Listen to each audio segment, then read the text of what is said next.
Welcome back, everyone. By now, you've all heard about Press Secretary Sarah Sanders being asked to leave a restaurant, and DHS Secretary Kirstjen Nielsen shouted out of another establishment. But are all these attacks against the president only serving to strengthen his supporters' resolve? Listen to this from a front-page story in today's New York Times. Quote, in interviews across the country over the last few days, dozens of Trump as well as posters and strategists describe something like a bonding experience with the president that happens each time Republicans have to answer a now familiar question. How can you possibly still support this man? Their resilience suggests a level of unity among Republicans that could help mitigate Mr. Trump's low approval ratings and aid his party's chances of keeping control in the House of Representatives in November. Tammy and Tezlyn and Shelby are still with us. Shelby, let me start with you. This is just such an interesting psychological phenomenon that seems to be going on here, which is the more that the critics get enraged, the more they drive people towards President Trump. Right. I think one of the reasons for that, there are probably many, but one of them is the fact that when you moralize the problem, it's no longer in the realm of reason. It becomes about identity. And so you now have insulted these Trump supporters, and they're going to come back. They're going to say, "Now you've gone too far. You're transgressing who I am as a moral human being." And so they then Trump benefits from that that blowback, as it were. That's the second. That word moralizing. It's really important. It's really crucial to what's going on here. Tammy, there's some brilliant quotes in this piece. This is a suburban mom from Loudoun County, Virginia. It's exactly the kind of people that they say Trump is losing with this kind of policy on the border. This is a quote. This is talking about the attacks on President Trump. It makes me angry at them, which causes me to want to defend him to them even more. It's so interesting. Well, it is, and yet the main mistake, I think, in the New York Times take here is that it's not about digging in to support a man who's being attacked. It is about a defense, as Shelby noted, of ourselves, but within the framework of noticing that the behavior of the left and of liberals in this kind of regard confirms the nature of who they are. That it's frightening to see this kind of effectively mass hysteria, especially since now it's been a bit over 500 days. We've learned that President Trump likes to govern. He's kept his promises. Things have gotten better.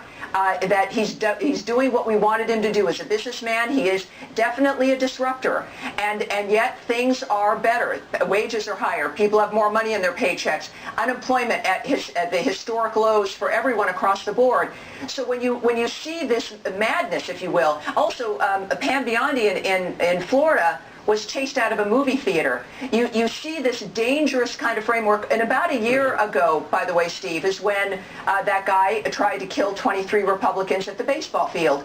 So we know that this is dangerous, and I think that this pushback is less about a slavish devotion to Donald Trump and more of a confirmation that we were right in November, that the other side is turning into a dangerous framework, and that supporting the president is in fact supporting what we wanted, which is policy, progression on the issues, a stronger economy, and a safer world. That's what we're digging in on. And they're making a mistake to think it's all about Donald Trump.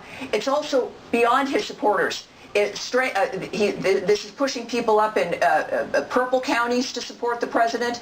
The New York Times noted that it's people who are college educated. They see it across the board in support increasing for the president.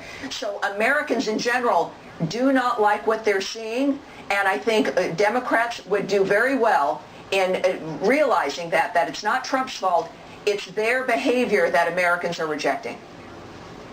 Interesting. So, Tezlyn, do you get any sense of that on the left, that there's a feeling that this is just going over the top? Oh, I mean, to get a feeling of it, I've personally experienced it myself. You know, we see it even happening on the left. The more people that are against Bernie Sanders, the more people are going to support Bernie Sanders. The more people that are against Hillary Clinton, the more, the never Sanders, and that just infuels, more people. But even myself, no matter how many times I've said I'm independent, I'm not a Democrat, I'm not a Republican, how many times I've been on Fox supporting black issues, I've been called a racist, I've been called a bigot from the left.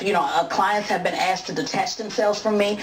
So it's not just happening with Sarah. It's not just happening with people who are, resilient to support President Trump. But just like what she mentioned, even people like myself, the more you tell me to shut up and not assert my First Amendment right, the more resilient I'm going to be about it. You tell me not to go on Fox, guess what I'll be doing? Going back on Fox.